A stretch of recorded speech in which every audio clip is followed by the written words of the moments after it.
On this week's show, Groundbreak 2024 with Wyatt Jenkins from Procore.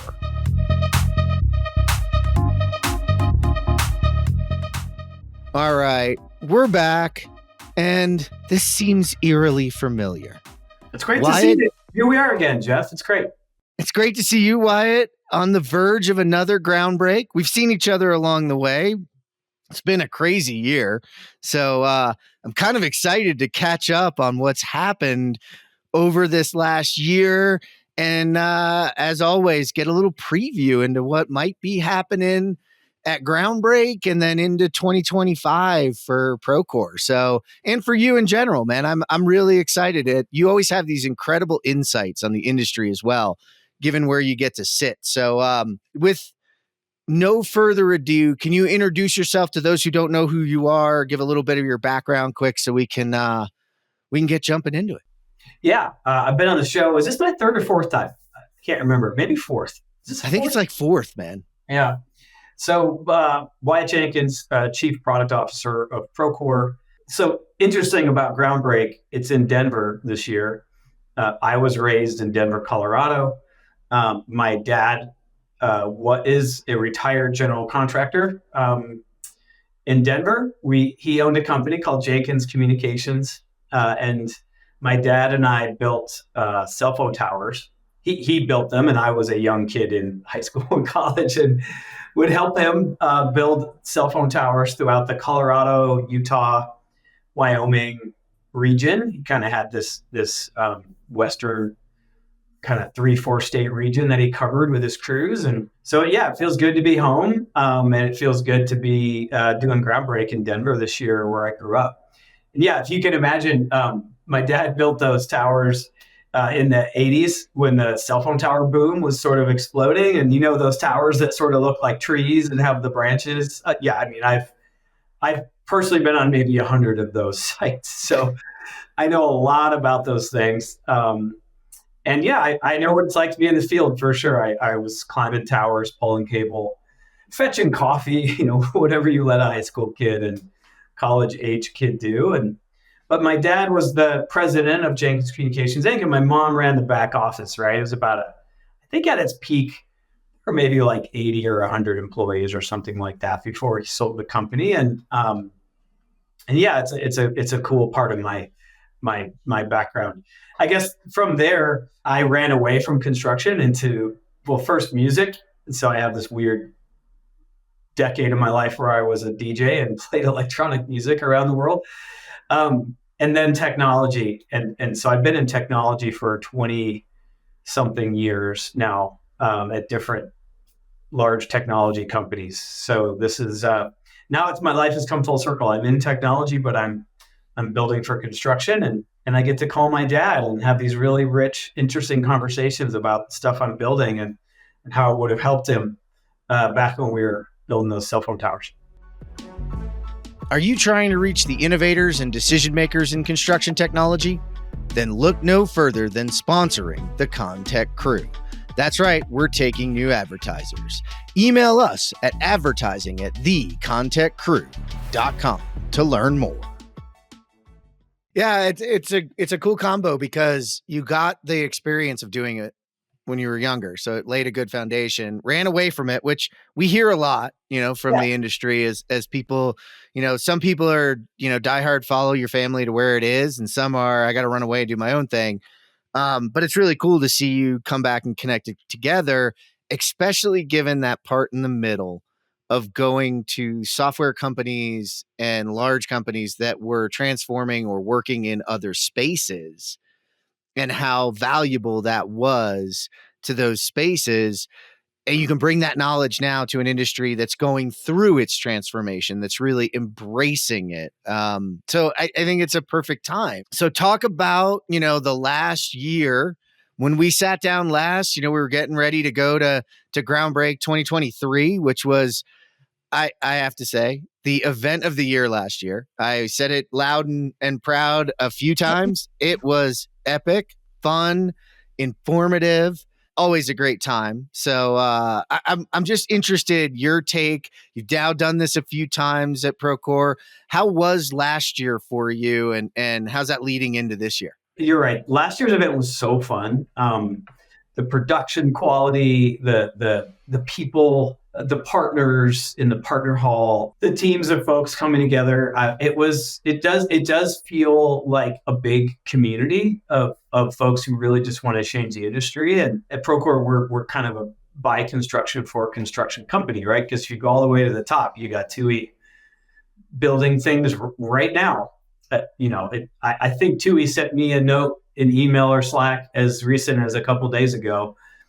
I'm out building something, and Procore isn't doing what I want it to do. Wyatt, go fix this feature and make it do it differently. So, when your CEO is actively using the product to build stuff and sending you feedback, it sets a tone at the culture of the company, right? It sets a tone that, hey, you need to be, everyone here, we are doing one thing and we're doing it really, really well. And that's building the future of construction. And so,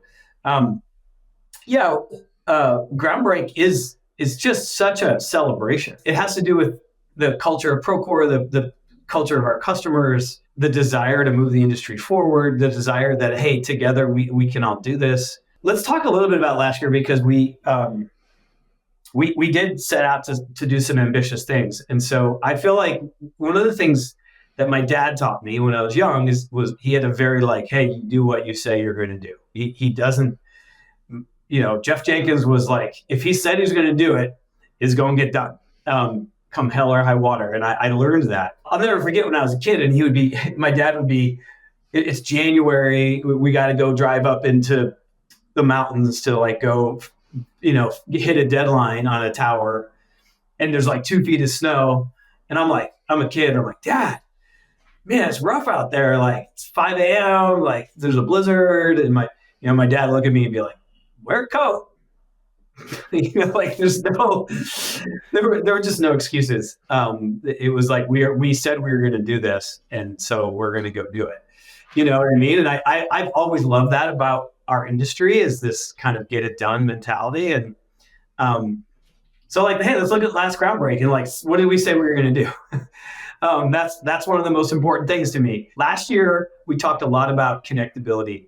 Well, connectability is now GA, and it just works. And thousands and thousands and thousands of projects in Procore right now are now just connected across accounts. And so, drawings seamlessly flow, from an owner to a GC to a subcontractor if they all have separate instances of Procore.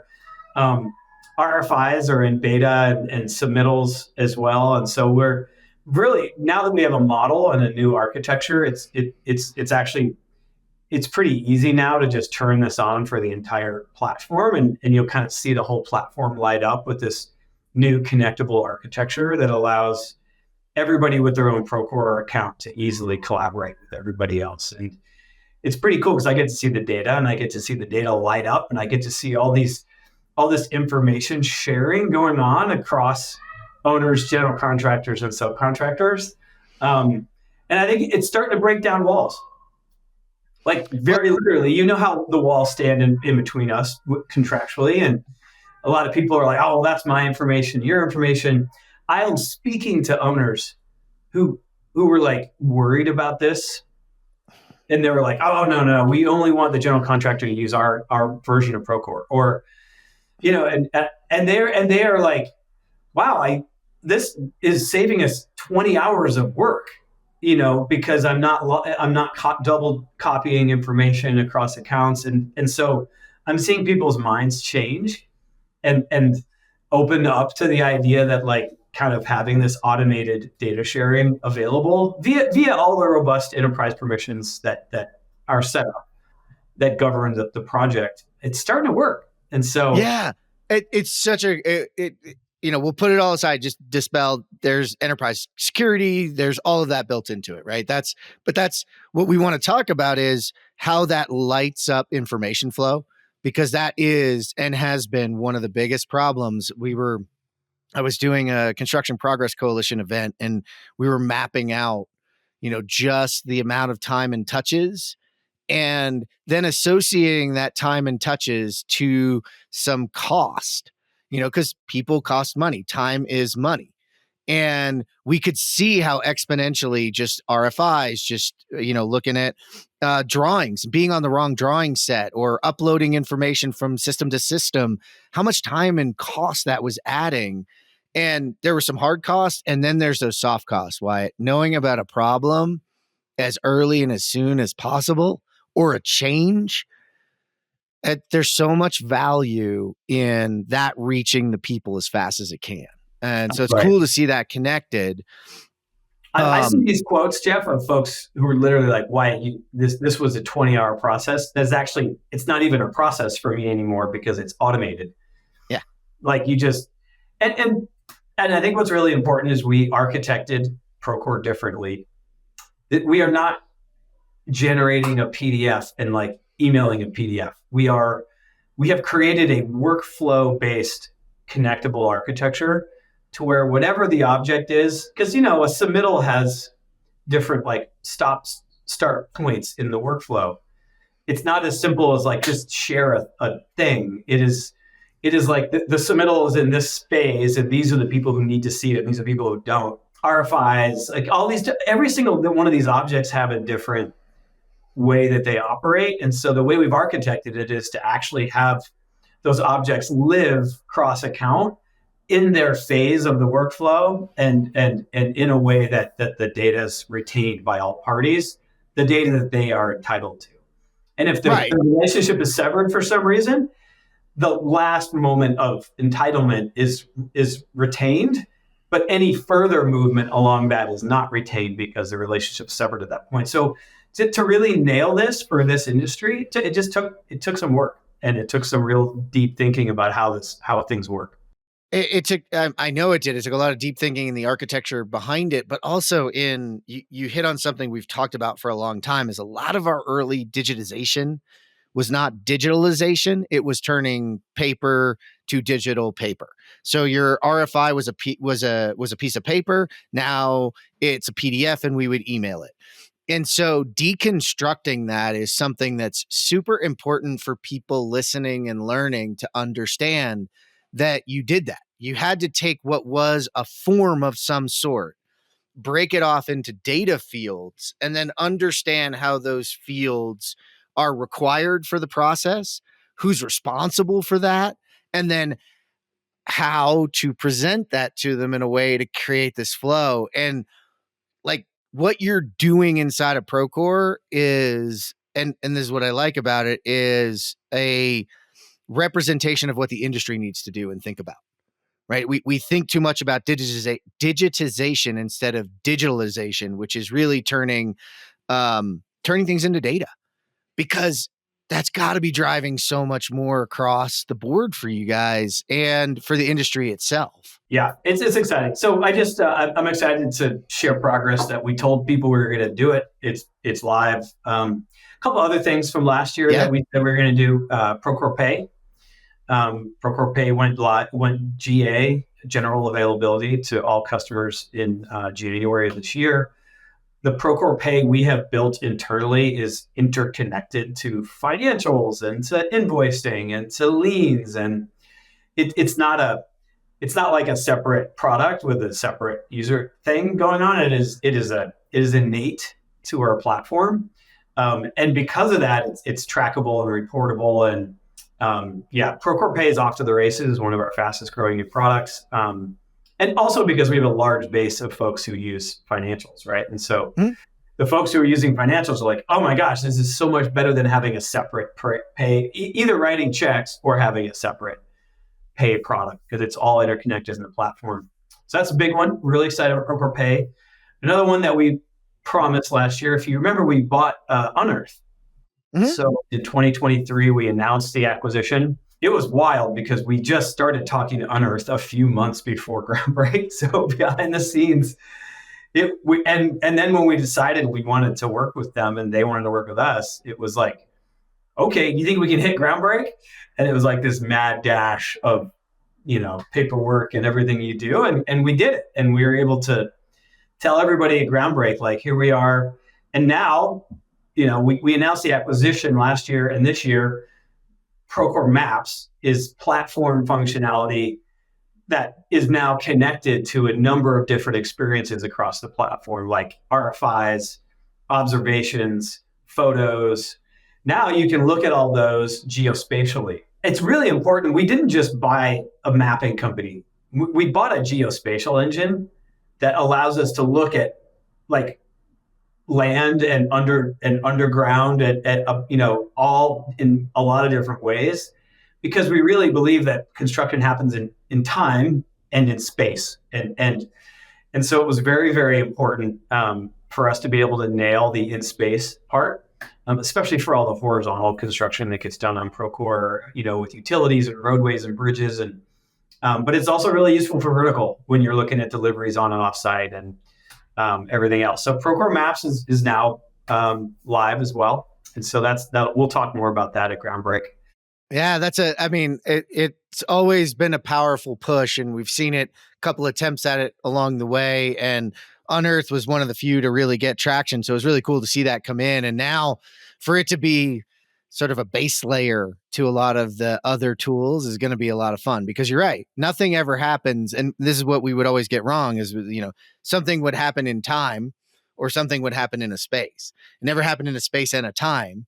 And connecting those two together, again, just drives real-time visibility to where we are in projects and how we adjust in projects. Like you said, in vertical construction, there's just as much need to understand where a laydown area might be and how it might be moving and how the access zones might be changing versus, vertical construction is very much GIS based, right? It has to be. So it's a cool combination and use case. And I think it gives Unearth now, Procore Maps, a lot of focus and power, because again, it's all that other data. So one of the things I'm excited to offer about Maps, the way we think about space is we say multimodal.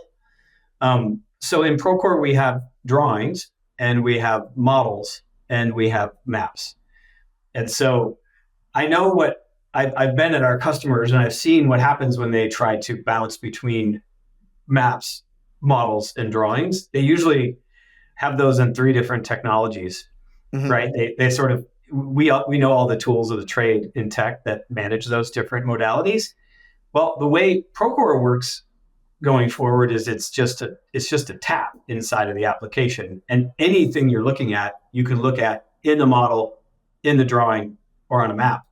That way you can, and this is going to become really important, right, as we start to have glasses on job sites and stuff, right, and start to leverage kind of reality capture and that, which is not far away, right? Where this stuff's coming pretty quickly. So for Procore to be able to easily flip visually to any of those modalities is really the heart of the platform that we're building. Like you said, it's coming. It's not here. We've heard about it for years. But like most technology, right, it requires a foundation that can support it. Right. A lot of it is segmented. It's over here. So then I got to do this and then I got to do that. And it's got real use cases, but this is bringing it and preparing it for when it's like, okay, I can switch modalities to what I need right now, depending on where I am. I mean, to link us back last year, a lot of the talk was about, right place, right time, right person. You're just extending that as part of your philosophy around these different modalities and the different ways that we look at things. So it's going to be really interesting to see that hit. What else? A couple more things from last year that I just want to make sure that everybody knows that we are finishing our swing on. We announced Copilot last year. Copilot going into Groundbreak is now live in the product. You'll see Copilot all over the product. Some of the most helpful use cases we've seen so far are asking questions of the project. A question that's buried in a specification, a question that's buried in a contract, a question that's buried in a drawing. These large language models are very, very good at looking at large bodies of large corpuses of documents and text and extracting answers to that. And of course, we've been working on voice for a long time. And so the thing we're headed toward is just being able to and getting better and getting more confident about is just being able to ask Procore a question, either via voice or typing in search. And really, wherever the answer is in the project, you get those quick responses. And, right now we're in that trust earning phase of Copilot, right? Where we give a response, we cite where we got the response, we link to the documents that we use to create the answer, right? And we're doing a lot of work around both improving the accuracy and validating it. There's multiple ways you can validate this type of Q&A. There's linking to the documents. Another thing we're also working on with Copilot is oftentimes linking to the person, because maybe a person was involved in an RFI or some other object inside of the project, and they have a lot of knowledge around that specific thing. And so Copilot can go look at that object and a different conversation that happened around that object and pull back an answer for somebody who needs it in a different stage of the same construction project. So these are just Copilot. We announced we were headed that direction. Now it's live in the product in a number of areas, and you'll start to see it move across all different sections of the product. So that's a big one. And then the last thing we said last year, we talked about our next generation experience. We're building a whole new user experience and platform for all of Procore. And some of the obvious parts of it, we are moving to a very modern, performant user experience that works across all device types. That's a big part of it. Another part of the second big value prop of our next generation experience is we've got these user persona based hubs inside of Procore that are configurable. And what I mean by that is this is when a project manager logs in, there's a landing page for that project manager. They see different experiences. They might see schedule, open RFIs, materials delivery on site. They might see those types of objects. Whereas a document controller might see the list of changes to drawings, might see how the changes are going through the workflow, might see the schedule. So we've got these configurable hubs inside of our new next generation experience that allow every different person involved in the project to have their own view that's based on the objects that are most relevant to them. And then lastly, all of Procore in this next generation experience is Copilot enabled, is automation enabled, and it is visually enabled via maps and drawings and models. So wherever you are in the product, you just have those things at your fingertips. So really excited. It's one of those moments of a podcast where I need to show you stuff and I have to just use words instead, and the words do not do it justice. So I'm really excited to show everybody in Denver, what we're building. Well, I think that I'll hit on that real quick. That's why we come on a podcast, is to get them ready this is what you're going to see. And that's what I loved about Groundbreak last year. And what I'm looking forward to this year is seeing these words come to life on the screen in workflows. That's what you guys are really great about doing. And I need to step back and I want to grab a couple of things that I think are really important about the way you're approaching Copilot and the way you're approaching AI, because we were having this, talk pre-call just about sort of where AI is in the hype cycle, et cetera. And I really believe that it's groundbreaking and fundamentally going to change things, but that it's got to earn its place and it's got to be used correctly and it's got to be thoughtfully and ethically deployed. And you've done that, right? It's learning in that process of what you guys are doing with Copilot and showing where it came from and allowing feedback. You're learning, right? The models are learning. We're creating a trust level, but also there's this idea and fear out there about people. Is this going to replace people? And it's no, you actually, and this is interesting because I've been told this a couple of times, the most ethical point at which we need to be careful with AI is when we automate a decision that a person would have made. And what you're doing is going beyond that and saying, no. Here is the person that you may want to learn from, connect with, and made that faster. And again, it's about speed. So I'd love to see how this is going. And that seems to fit really well into redesigning the UI and the experience itself. And you're, in my opinion, really evolving exactly what you said last year, that we talked about, giving the people the right information where they are.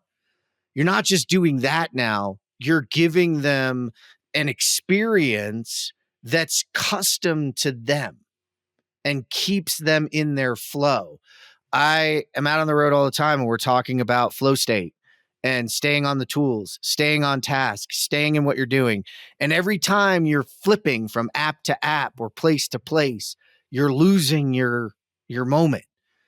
If you're in a hub and you've got access to these tools, you can stay in that hub. You can stay where you're comfortable. You can stay where you've got flow and really make powerful moves with the software itself. And I want to give you guys credit because too much in the industry in general creates something and stays with that experience. And that experience does not age well.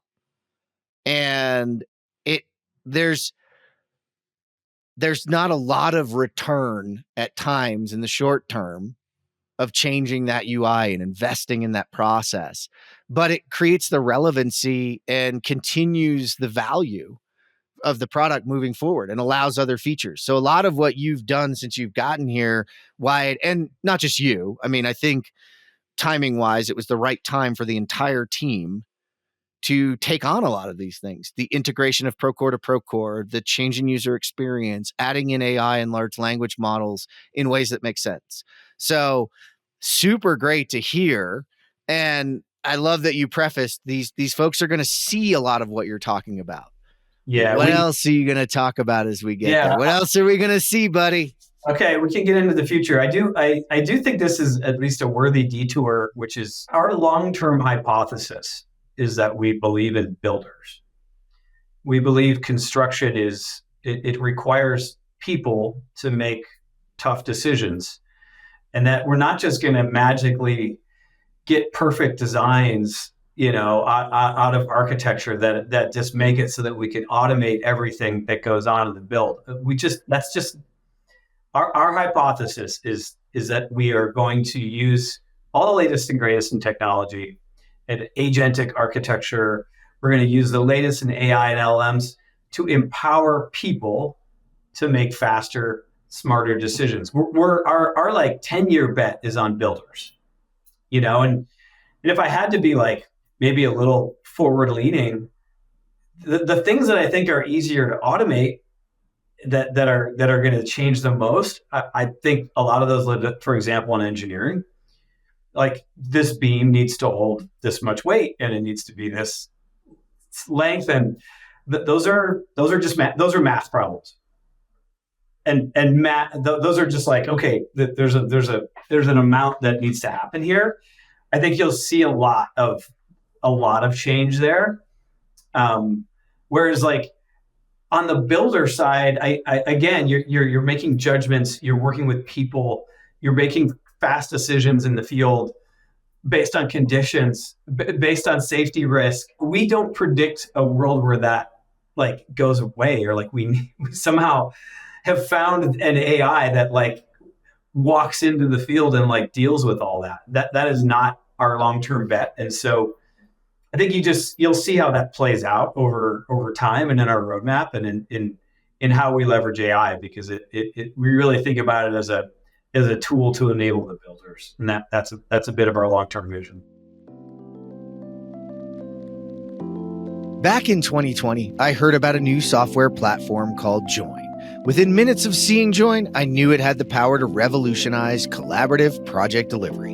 In fact, I was so sold on Join that I joined the team as its industry evangelist. Many trade shows and podcasts later, Join is now used by 50% of the ENR top 30. Why? Pre-con and ops leaders at DPR, Bolt, McCarthy, Barton Mallow, Clark, and others say that they like Join because it does two big things.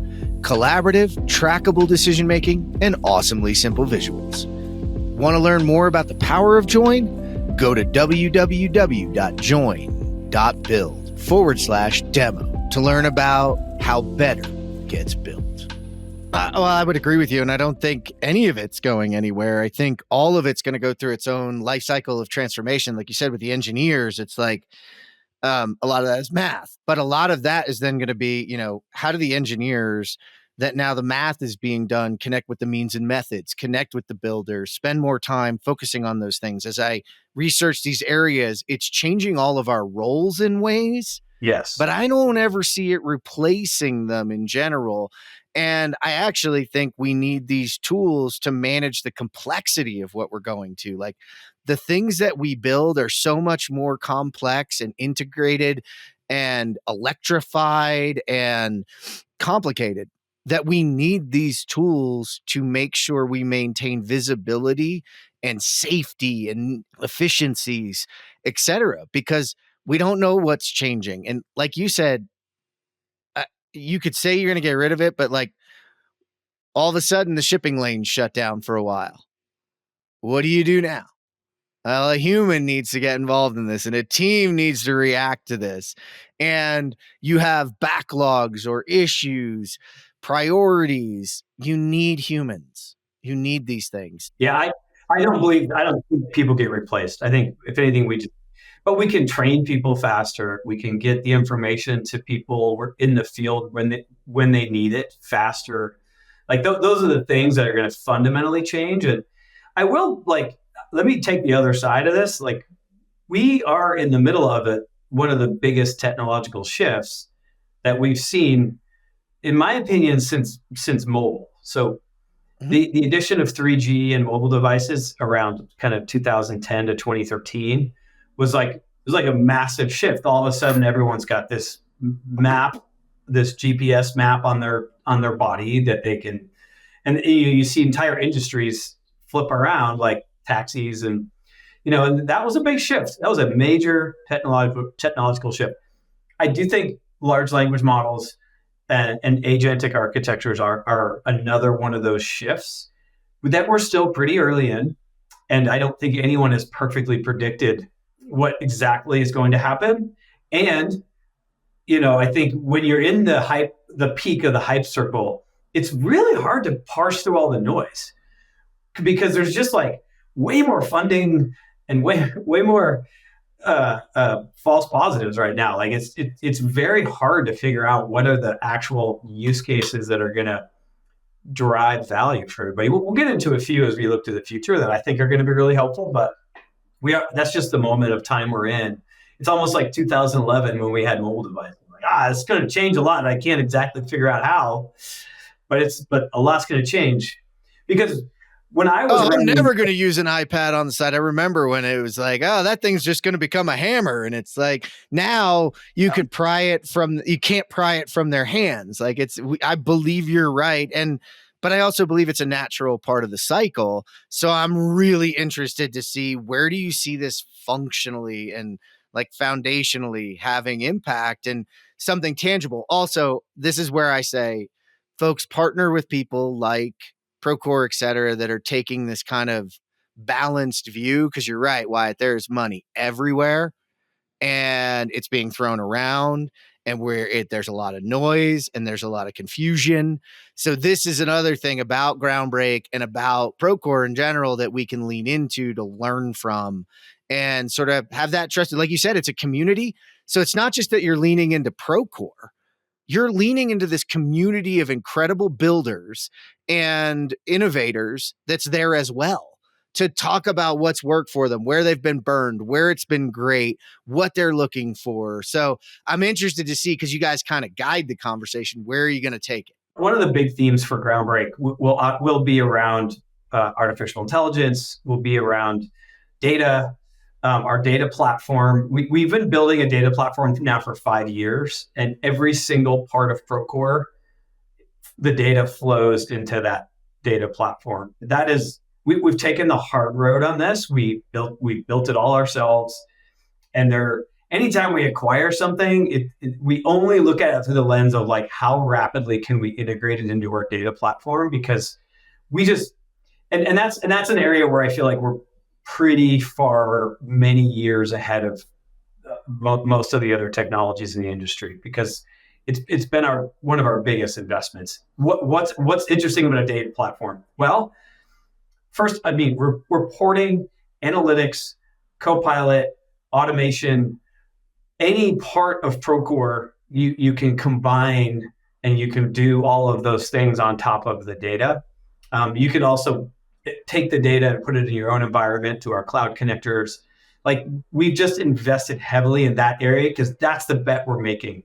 We believe data in the hands of builders is what's going to change the industry. And so this is where we're kind of putting our flag down and saying we will be far ahead of the industry on this. And I'll give you a few examples.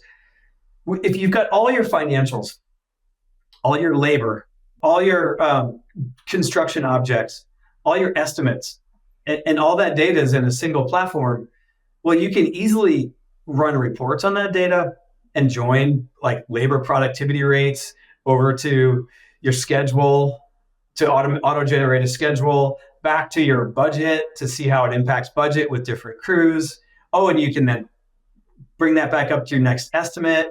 Like, all that exists in Procore today. It's no longer like a vision. It just, that's how Procore works. And so it's really cool from a data perspective. But back to the AI part of that, the way we interact with user experiences is going to fundamentally change, right? Because I'll give you a few examples. Instead of filling out a form, like typing into an iPad or a computer, you will talk into it. Like, that doesn't seem like crazy, right? We're getting better and better at NLP. We're better at voice. You can take a block of that and you can run an LLM on it, and it can spit out a nice ordered list for you of things based on like the construction specifications of that particular project. All these technologies coming together in that way, you can just sort of close your eyes and imagine the way we interact with software is just going to be really, really different. We're going to talk to it. We're going to run automations. Like, one thing we're seeing right now is instead of building a report, creating like joining and doing all this, data munging, you will ask for a report and maybe even create an agent for that report and say like, Procore, I would like to have a report on labor productivity rates across my 23 crews on these projects, and I would like it on Fridays. It's very doable right now. It's not like featurey. And so try to imagine, like, instead of people sitting at keyboards, like trying to build all this stuff, now you're just talking into an application, and the application is creating these reports for you. This is not future stuff. It's now, and it's really exciting. But we feel good about that data platform under the hood that's kind of created that. So I love that. Foundationally, I'm going to stop you for a second. Foundationally, that data layer is what we've needed, right? This industry has operated with very siloed, very limited access to data at scale, and data that you can then interact with, whether you're using your own data or publicly available data or whatever. It just hasn't existed. And I'm going to break down two things. You said them. So we do this here. NLPs, natural language processing. Oh, yeah. Think of this as Google Translate at a level that's not Google Translate. So Google Translate is really bad at like actually creating, saying things in one language or understanding in another, right? It's different than that. It's actually like understanding your speech and parsing through it. LLMs are large language models, and they're trained to understand and work with data in different ways. I probably didn't explain those very well, but just so we did it. But what I think's powerful is your understanding of how we can interact differently with our information using our voice. We used to need a lot of staff and a lot of people with a lot of technical capabilities to create those reports, create those dashboards, to take what we're asking for, go into a room and come back with it eventually. Now what you're saying is that every person using an instance of Procore now has an assistant that will be able to go and technically do some of the things they need so they can stay focused on the job and do it in English or Spanish or other languages eventually as well, I would imagine. I'm going to tap that in there so that you can get valuable information from your data quickly. Yeah, it's a really that's the thing that gets me the most excited is the way we interact with this. But let's bring it back to construction. I mean, the National Association of Home Builders estimates that the industry is going to need 700,000 new people. That was in 2024. That's this year, to do the work we need to do. So with the ongoing labor shortages, we just have to find a way to scale this workforce. We are not going to train that many people. Now, we've got .org. We've got all kinds of ways that we're trying to help with labor shortages, from getting people to the industry, rebranding construction, focusing on mental health. Like we have a lot of programs at Procore to try to help the industry. But I also think we have to figure out how to lean into technology. And I do believe the one thing we can do today it's not going to take anybody's job. These algorithms are just math. They are not coherent. They don't like we're not talking about Terminator here.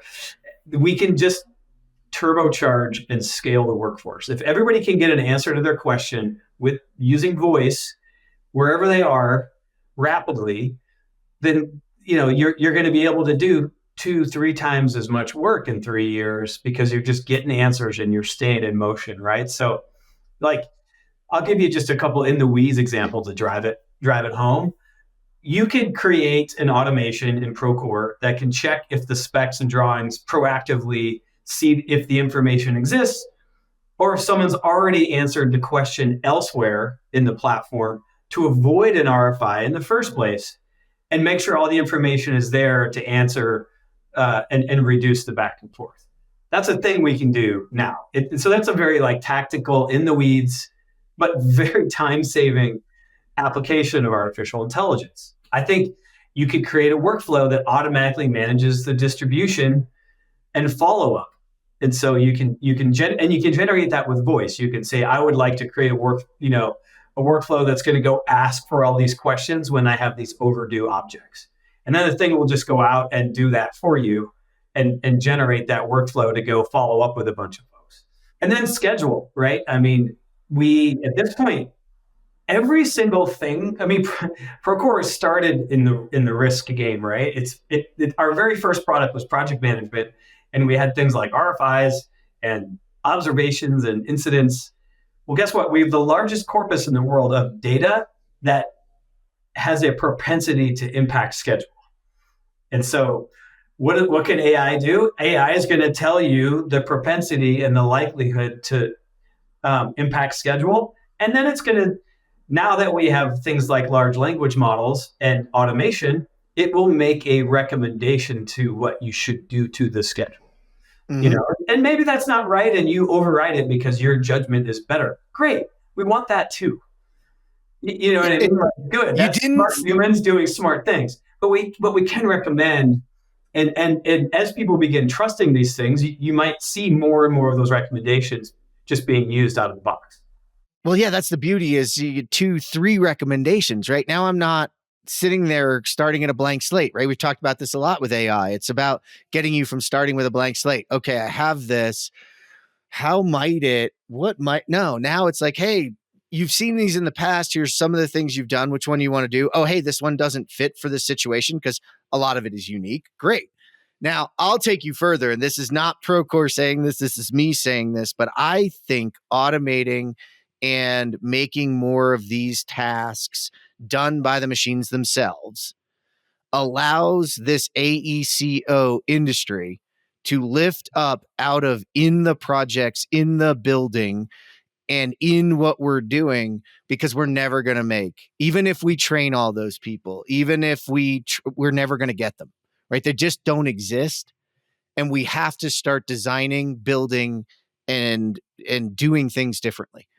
And if a lot of what takes up so much of our time from our leaders, our thought folks, our people who build and are those experts, and allow them to think about new means and methods, design for manufacturing and assembly, we can actually move forward with new materials, with new methods, with new ways to build that cut our need for that 700,000 that we can't fit down to, let's say, I don't know these numbers. So I'm going to say, let's say realistically, we can only get 250,000. So we're always going to be 500,000 behind.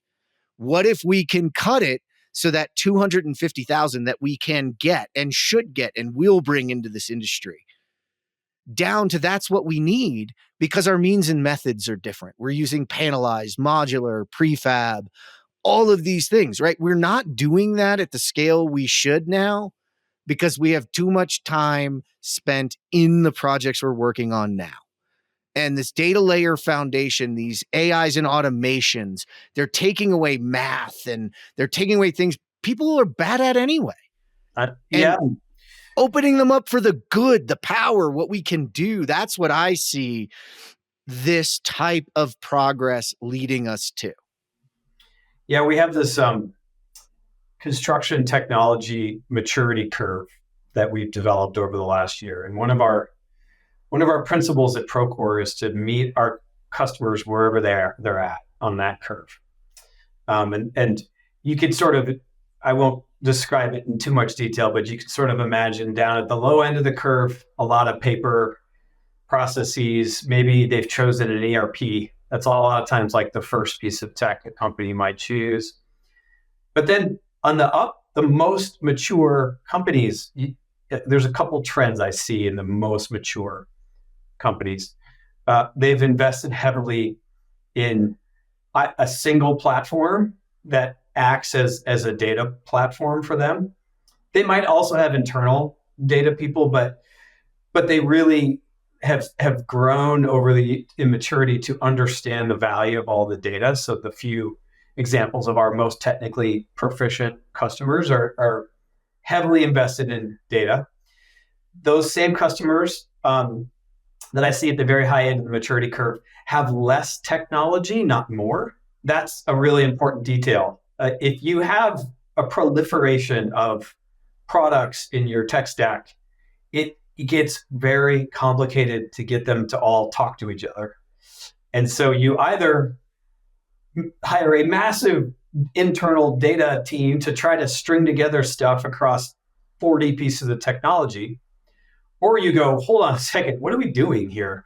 Like, let's so a lot of our most mature companies, we've seen them slim way down on technology actually and choose a few standards across their whole stack, and then have like a second tier of like really cool point solutions that maybe do something in a unique way, but only point solutions that are deeply connected to the rest of the platform. Yeah, well, I mean, that's the industry, right? I mean, that's not just construction right now. So if you look at the data across the board, in the world, we're actually, for the first time ever, seeing a shrinkage in the number of pieces of technology used and SaaS providers used for exactly that same purpose, Wyatt, right? There's too much sprawl, data sprawl, headache. So like you said, it's about coming down to a core platform, figuring out those things that do exist outside of it, right? There are things that exist outside of it, but they've got to have a good business use case and a real impact, and then be connected back to your systems. Connected back. We cannot chase shiny toys that create more and more data silos and spread, because it just doesn't, it's too much. Yeah. So I love that, because you're seeing what the technology industry at large is seeing, because there's just so much headache. That's right. In all the different platforms, and an inability to learn them and get the power out of them. Yeah. Right. And so that, I love that maturity curve. And what I want people to understand too is you're not saying less technology.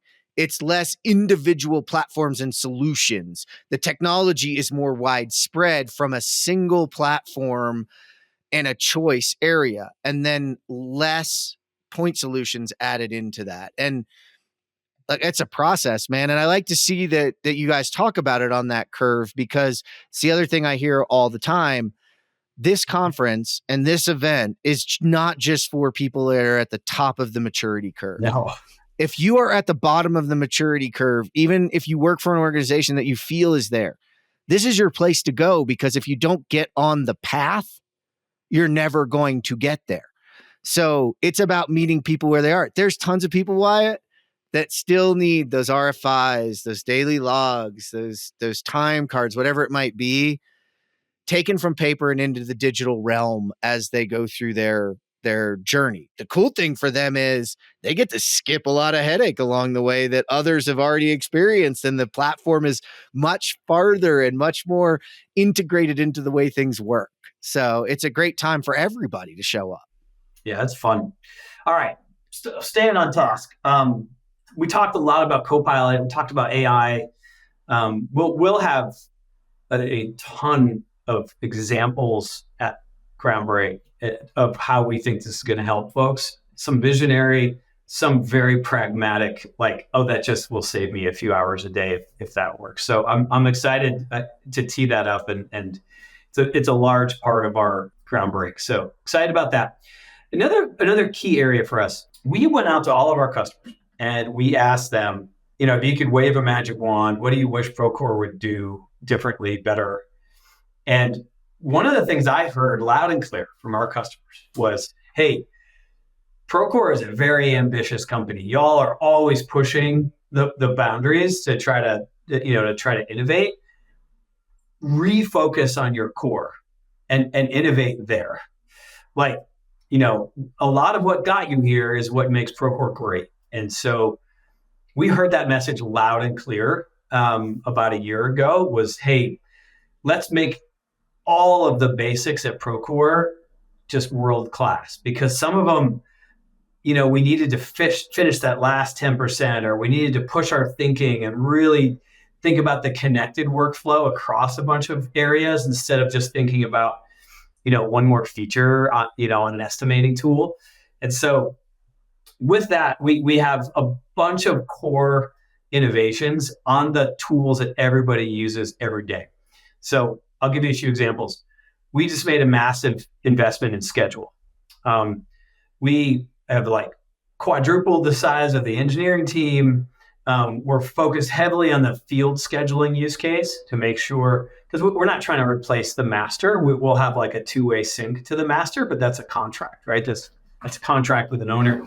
And so field scheduling is something that we are really excited to talk about and to show, because it's working, and to share with customers how that works. And so just like I said about maps, everything will be connected visually to a map. Everything will also be connected back to schedule. So every single Procore object across all the 40 or 50 core experiences in the product will be in some way or shape tied back to our scheduling engine. So that's hey, refocus in on what made us great, and make sure field scheduling is innovative. It handles look aheads.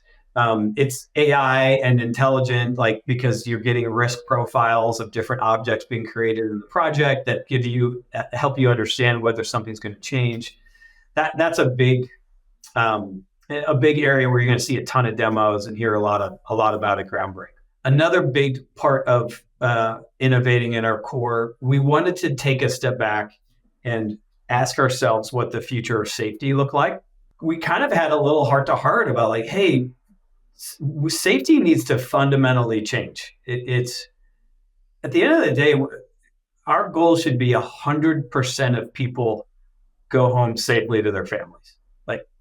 What is that? What does the world have to look like for that to happen? What does ambitious look like here? We went from a place of forms to digital experiences, but now it's time to go. Most of safety should be done with passive methods. It should be, and so we're investing heavily in passive safety. And what I mean by that is people should be doing less activities and filling out less forms, and we should be using computer vision and large language models and IoT and devices that are on people in their helmets to capture and to analyze safety risk on behalf of people instead of requiring people to like input information into technology. Let's just capture the scenario and look at it more intelligently. Construction accounts for 21% of all deaths among US workers right now. It's like it's not good. This is a dangerous industry, and I think Procore, we have to play a significant role in the future of safety. It's one of the most important things that we could do. And so we're going to be we have a bunch of new hardware partnerships. We're going to be really focusing on hands-free technology, glasses, hard hats, computer vision. This is an area that I think is going to change significantly in the next 3 to 4 years. I really believe this type of investment we're making is we're all in, and we think this is an area that everything will be fundamentally different by 2027. I think you're absolutely right. You nailed a couple of things there, and 100%, we got to send 100% home, and we don't right now. And we are a dangerous industry, and we spend too much reliance on people seeing and finding things. And we can amplify that. We can give them superhuman powers to see the things through computer vision. We're not saying we're going to replace all of you. We're saying we're going to give you X-ray vision. We're going to give you superpowers to see everything that's going on job sites and with humans and with people and with materials and cranes and heavy equipment.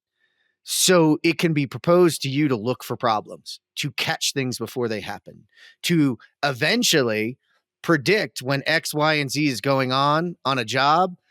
There are these issues to be aware of and to focus on. And I love it. I think that's awesome. Time is money, schedule. Love it. Every freaking thing impacts schedule. As I go down this road, I realize more and more. There's just nothing that doesn't impact it. So that's awesome. And you just got me all excited that there's, going to be some of these cool hardwares, some things for me to put on my head or on my arm or on my eyes or whatever. And it's also just exceptionally good to see you guys getting to your core again and listening to your customers and leaning into it. So any final thoughts? Because we got to let them go. They're probably tired of us as much as I could sit here and talk to you for another 3 hours, Wyatt. Unlike other sectors of the economy, construction productivity has actually decreased, and it's decreased by I think 40% over the last 50 years, something like that. It's sort of wild. We started on a journey back in 2021 when we acquired a labor product. So we have now a mature enterprise grade labor management and tracking product, and we're going to be extending tracking into equipment and materials.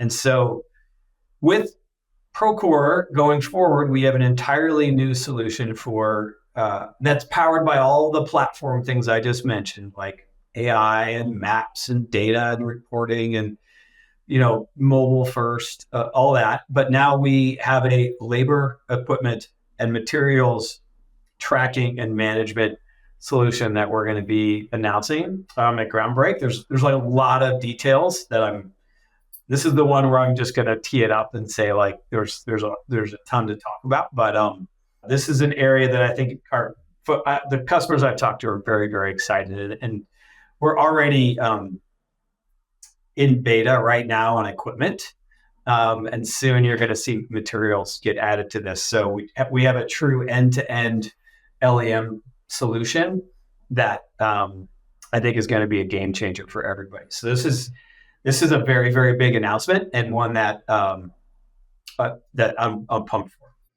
Well, I'm excited with you, Wyatt, because to get anything installed, it takes people, it takes equipment, and it takes materials. So those three going together really can change our level of productivity, can align us in a way that we have visibility. So I'm excited for that one. That's a great nugget.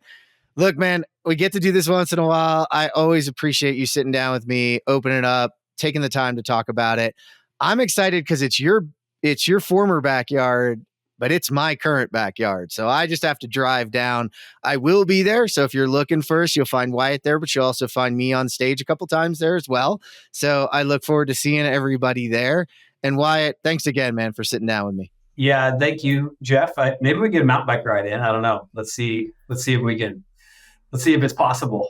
I'll throw that bike on and don't tease me. I'll enjoy it, man. No, I mean, this year we had so many announcements. I mean, we increased our velocity and our engineering throughput incredibly as a company. That we had so many announcements we couldn't fit them all in. We've personalized all of the Groundbreak to be for subcontractors, for general contractors, and for owners, so that we can really speak folks' languages more directly. Our vision is building a platform that works for any type of construction and any size of construction in the world. And I think everyone's going to see how that comes together. So thanks for the time. Can't wait to see you there. And let's see if we can do some Colorado-esque activities if we get a chance. I look forward to it. And I hope to see all of you who are listening in there. Thank you for tuning in today to geek out for our interview with Wyatt Jenkins. To read all our news stories, learn about our guests, and to listen to this show, visit thecontechcrew.com. This is the ConTech Crew signing out. Until next time, enjoy the ride and geek out.